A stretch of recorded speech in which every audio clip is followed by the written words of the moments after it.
talk about some hip hop shit.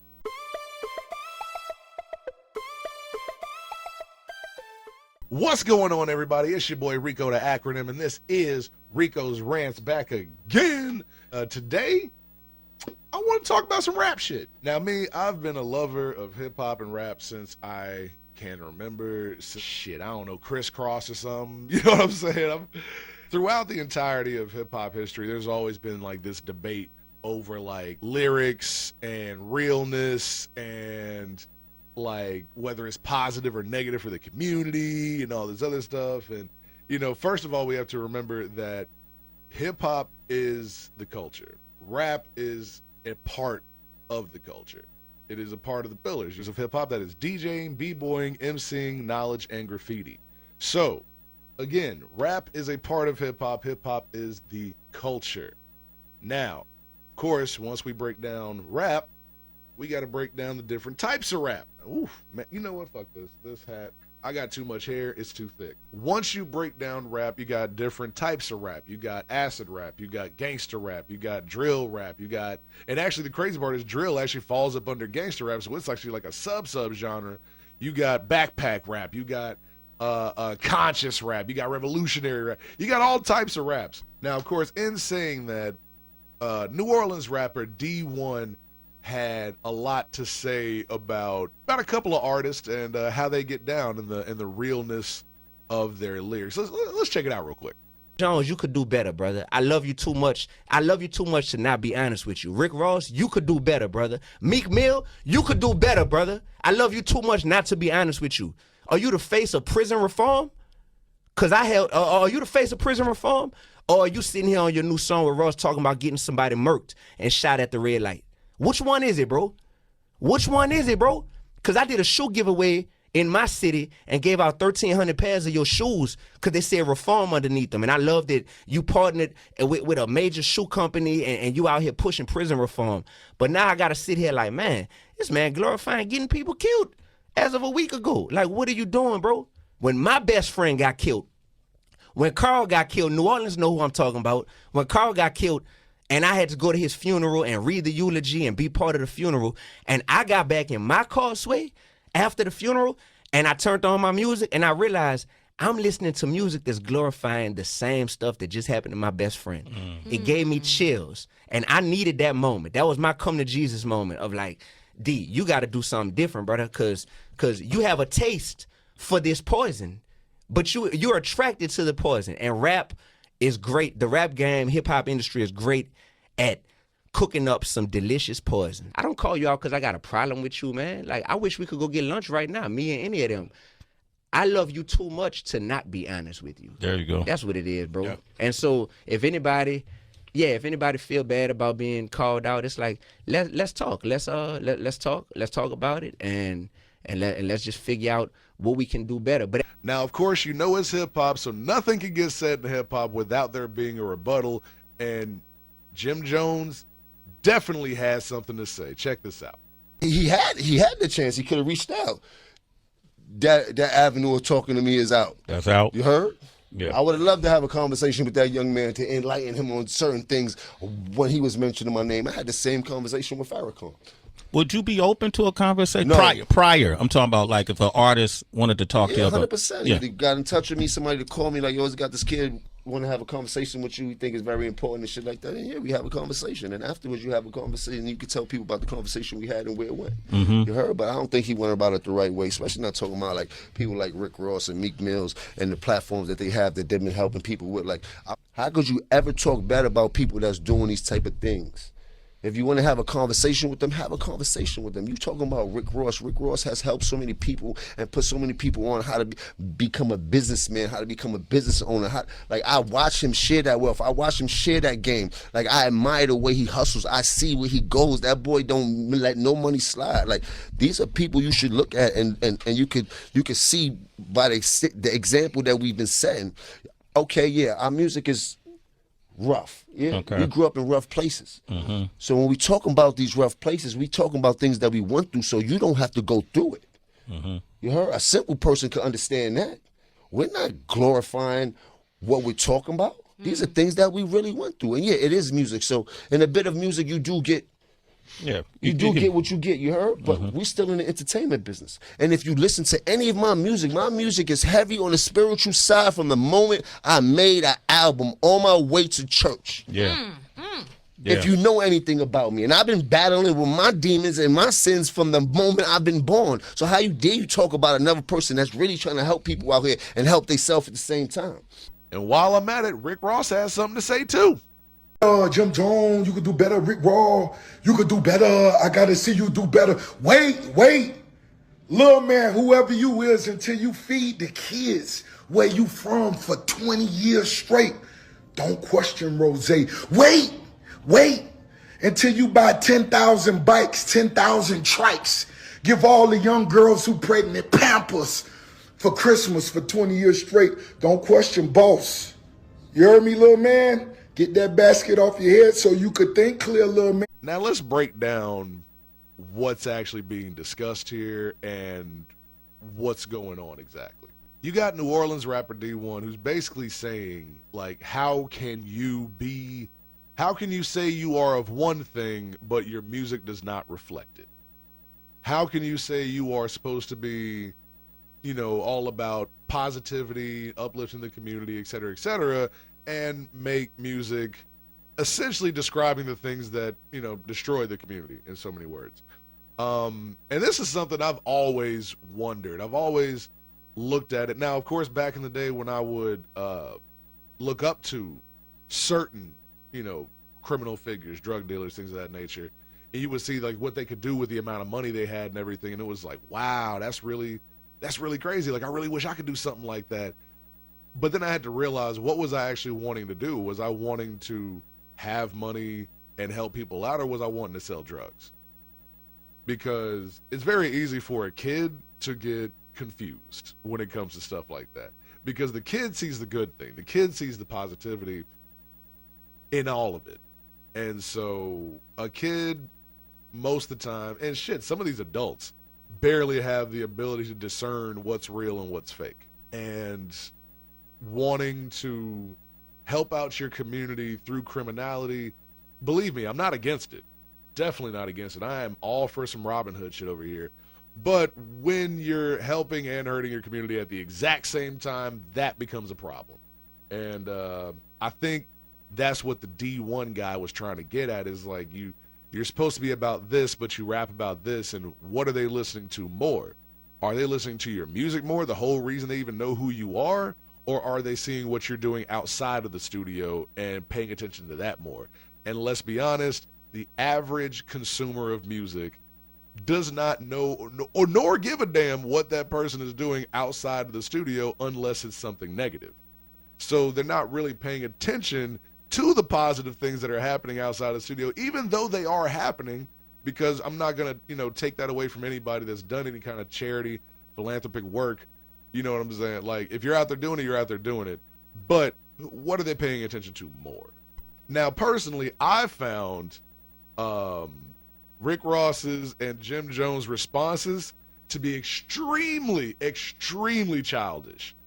Like, no thoughts at all. You can see, like, the thought process is going through, especially Jim Jones's video. You can see the thought process is very much like, it's beef now.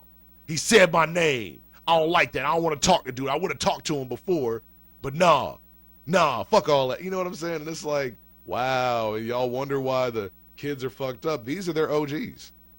Jim Jones got gray hair, man. This is not the early 2000s when he just came out and he was on his way to church. Like, and let me also bring this up. Just because you go to church, just because you're spiritual, just because you do some good things for people it doesn't nullify you from being a shitty person. Like, and the one person that people love to bring up when it comes to hip hop and charity works and drug dealing, motherfuckers love to bring up Nino Brown. If you're not aware of who Nino Brown is, there's a movie called New Jack City. Nino Brown is the one of the titular characters in this movie, and he's a extreme drug dealer. He did a lot of great things for the community. He handed out turkeys. He made sure kids got backpacks and things of that nature. But he also killed people, a lot of people. He sold crack during the worst time of the crack era and essentially terrorized an entire apartment building, but we're supposed to only pay attention to his charitable works because he's a charitable guy, right? That's essentially what Jim Jones and Rick Ross is saying. Like, ignore all the dumb shit we're doing. Ignore all the stuff that's hypocritical. Ignore all that because I'm helping people. I make sure kids have bikes. I make sure I give out shoes. I give out turkeys and yada, yada, yada. You can offset your negative impact on people by doing positive things, but you're still doing the negative things first. We got to stop excusing the dumb shit. Now, when it comes to rap and lyrics and all that, I love all rap. I love all rap, even the gangster shit. And yet again, here I'm finna come up with some hypocrisy my damn self. We all do. You know what I'm saying? We've all listened to a song talking about some shit we would never, ever, ever, ever, ever, ever do. Especially white girls and Gucci Mane. White girls be knowing them fucking Gucci Mane songs. They be knowing every word too. Like, ma'am, did you hear everything that nigga just said? Okay, whatever. Hey, have a good time. But when it comes down to lyrics and rap, there is a difference between describing what happened in your hood, what's currently happening in your hood, what you used to do, and what you are still doing. Okay, there is a complete difference in that. And do not try to tell me that because of the art form of hip hop and the art form of rap that you're just allowed to say whatever and you're not supposed to be held accountable for it. Like, and mind you, I'm not talking about legally. I'm still trying to figure out where I am on the using rap lyrics against people in court thing. I can't front. I know if I do something fucked up, I'm not gonna make a song about it. If I make a song about doing something fucked up, please believe there is absolutely not a shred of evidence tying me to whatever the hell I said that I did. I am lying. Look at this face. If you see this face talking about some shit, talking about some murder, I done sold all these bows, all that shit, I'm lying. I'm trying to get the bag. And I'm telling you that right now as a non-important, non-famous ass wannabe YouTuber. So now that we got that part over with, you can't sit there and claim to be all about prison reform and all this other stuff and then talk about doing first-degree murder. It don't add up. The math don't math, my brother. Now, I'm not the most spiritual person in the world. All the stuff about, what God and God knows what you're doing, and that part of D1's spill, I got nothing on because I don't go to church like that. So, but what I do know is that hypocrisy is hypocrisy. It is what it is. If you say that you are about this type of life, you did these sort of things, and you never did, but you just happen to come from the environment that people do that in, that's not realness. And from what I remember, Rick Ross used to be a goddamn CO, like at a prison, like not in the prison as a prisoner. He was the guard of the prisoners. Like you were an employee of the Department of Corrections. So it doesn't matter how many turkeys you give out. It doesn't matter how many kids' shoes you give out. The fact that you go around pretending not only to be a drug dealer, but pretending to be a real drug dealer that really exists, that's really sued you over this shit, you don't get to talk, bruh. You get to shut the fuck up. Like, you get to shut and realize that, yeah, you're doing that, and yeah, you're getting a bag from it, but you don't get to boast and be all proud about this shit. Bruh, shut the fuck up. Ignore it. Best thing you could have did was ignore the shit. Ignore the shit and keep on doing what you do. Nobody would have ever, And the average motherfucker, the average Rick Ross fan ain't caring about the fact that he's a complete fucking liar. Nobody cares about that. They're just like, he makes good music, I like the beats. And since we're on the subject of rappers doing that bullshit, Jim Jones, you've been selling fake Louis Vuitton for a long time, bro. And despite, yet again, same thing with what I said about Rick Ross, despite what you've done, despite your spirituality, whatever the fuck, you still talk about not just gangster shit, but you being involved in the gangster shit. It's one thing to talk about your neighborhood. Yeah, I'm from Harlem where niggas get clapped up and smacked up. You know what I'm saying? Shit like that. I get that. I'm from Memphis, baby. We a gangster ass town. But at the end of the day, when you get called out for doing this, you don't get to get all mad and all of a sudden you don't want to talk. I talk to Farrakhan. Me. You don't get to do all that shit when you being a hypocrite. When you get called out for doing the shit you actually doing, what you get to do is shut the fuck up. You get to just take that shit on the chin and keep on making your money. The average Jim Jones fan don't give a fuck. But you all in your feelings now. Oh, you all in your feelings. Oh, he said my name. He said we could have just sat down and let's be real about it, man. If I wanted to sit down with Jim Jones, I'm just a regular motherfucker. If I wanted to sit down with Jim Jones and I got in touch with all those people and everything, how many of y'all really think I would actually like get in touch with him? I would actually be able to sit down with him and talk with him. See, people love saying that kind of stuff after the fact. After they've already been called out. It's, oh man, we could have sat down. Why'd you have to do it like that? And I'm not gonna lie, I have a problem with the idea that I'm supposed to take a brother off to the side and chastise him. I'm supposed to take a brother off to the side and tell him that he's wrong, but I'm not supposed to do that to the white folks. I'm not supposed to do that to nobody else. I'm supposed to take a brother off to the side and explain to him what he's doing wrong and basically treat that brother like a child, but everybody else, I got to come at them off the top. I got to get at them off the top. If you ain't riding with us, you ain't this, you ain't that, da-da-da-da. It don't make sense to me, man. I'm going to treat everybody the same. I'm going to get at my brothers the same way I'm going to get at everybody else. And that's exactly what I see when I watch the D1 dude. When I watched him say what he said on Sway in the Morning, that's what I saw. I saw brothers holding brothers accountable. I didn't see a fight. I didn't see a man that wanted beef. I saw a man that wanted to hold brothers accountable for what they say they're supposed to be doing. But apparently, holding people accountable is just not it. You know what I'm saying? It doesn't make people no money. It doesn't make them record companies no money. It don't make nobody no money. So they got to send their little folks out there to arg about this shit. Jim Jones, come on, man. Come on, man. Rick, come on, man. His name ain't, what's his real name again? Hold up. I don't even want to call him Rick Ross. Hold on. Rick Ross's real name. Okay, William Leonard Roberts the second. This nigga's a junior. Willie Leonard Roberts. Meek Mill, whatever your real name is, and Jim Jones, whatever your real name is. Come on, bruh. Y'all got called out for doing what you actually do, and now you're mad about it and you're trying to cover it up with all the good things you've done in your life. And I'm pretty sure that's what white folks be doing when we talk about colonizing and racism. So I'm going to call it out, and if folks don't like it, shit, oh well.